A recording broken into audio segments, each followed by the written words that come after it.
At first आप खुद ही इसका प्रमाण देखिए, क्योंकि मैं चाहता हूं आपको 100% राइट इन्फॉर्मेशन मिले। आप देख सकते हो कि इन 5 ईटीएफ ही पिछले 5 साल में मिनिमम 127% का रिटर्न दिया। जो लोगों को इन 5 ईटीएफ के बारे में नहीं पता, उन लोगों को विश्वास ही नहीं होगा कि कोई ईटीएफ 127% का मिनिमम रिटर्न दे सकता है, वो भी 5 साल के लिए।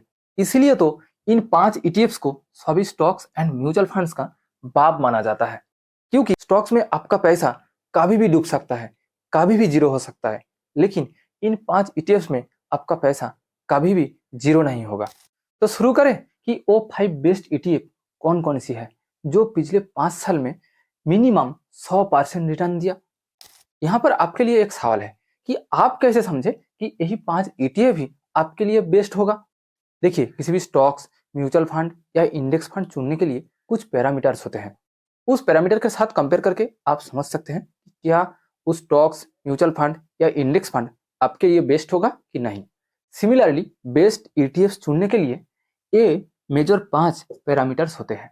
आप किसी भी ईटीएफ को इन 5 पैरामीटर के साथ कंपेयर करके समझ सकते हैं क्या उस ईटीएफ फ्यूचर के लिए अच्छा होगा कि नहीं। आइए हम एट फर्स्ट इन 5 पैरामीटर्स को समझ लेते हैं। किसी भी ईटीएफ को चुनते वक्त आपको सबसे पहले जो चीज देखना चाहिए वो है AUM। AUM का मतलब होता है कि उस ईटीएफ के पास कितना फंड है, यानी उस ईटीएफ लोगों का कितना पैसा मैनेज कर रही है। ये अमाउंट मिनिमम 2000 करोड़ होना चाहिए। यानी आप जब भी किसी ईटीएफ चुनेंगे तो आपको देखना चाहिए कि क्या उस ईटीएफ की AUM 2000 करोड़ से ज्यादा है।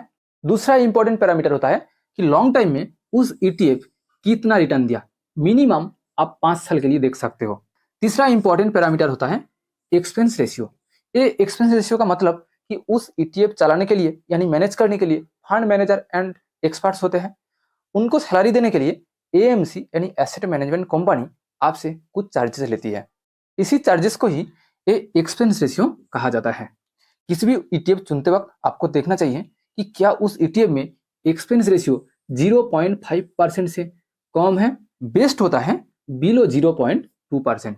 यानी अगर आप 1 लाख रुपए इन्वेस्ट करते हो तो आपको 0.5% के हिसाब से 500 रुपया और 0.2% के हिसाब से 200 रुपया एक्सपेंस रेशियो देना होगा।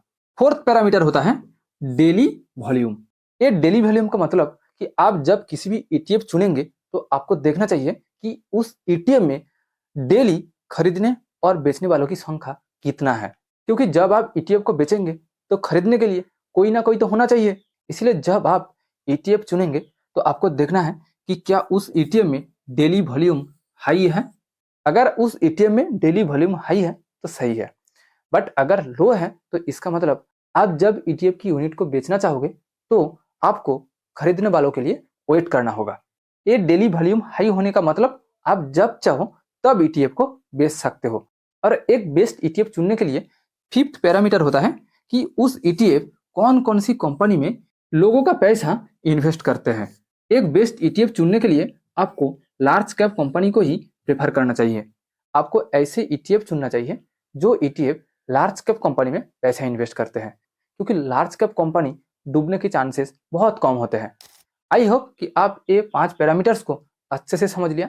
अब हम आपको एक एक करके 5 बेस्ट ईटीएफ की नाम और इस पैरामीटर के साथ उसका जो फीचर्स वो आपको कंपेयर करके दिखाऊंगा। यहाँ पर मैं एक बात क्लियर करना चाहता हूँ कि मैं कोई सेबी रजिस्टर्ड एडवाइजर नहीं हूँ।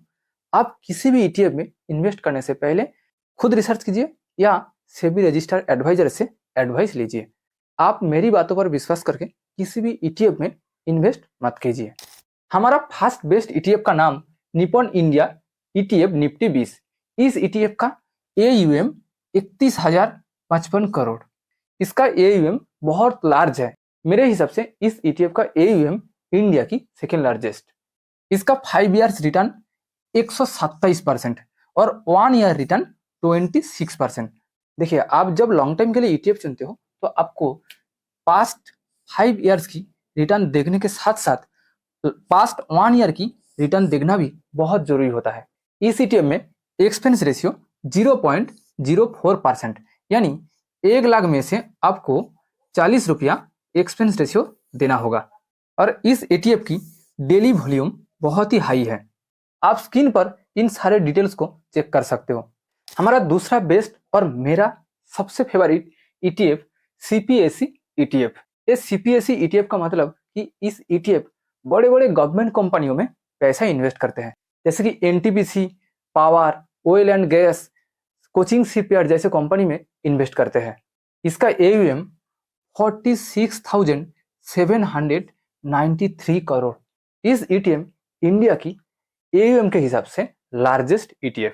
इसका 5 ईयर्स रिटर्न 329% और 1 ईयर रिटर्न 111%। इस ETF पिछले कुछ साल में लोगों को बहुत अच्छा रिटर्न दिया। इस ETF की एक्सपेंस रेशियो 0.05% और इसका डेली वॉल्यूम बहुत ही हाई है। हमारा तीसरा बेस्ट ETF का नाम है Nippon India Nifty PSU bank 20।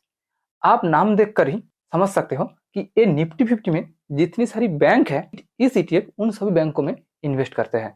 इसका AUM 2,585 crore, 5 years returns 215%, 1 year returns 49%, expense ratio थोड़ा सा हाई 0.49% और डेली वॉल्यूम हाई।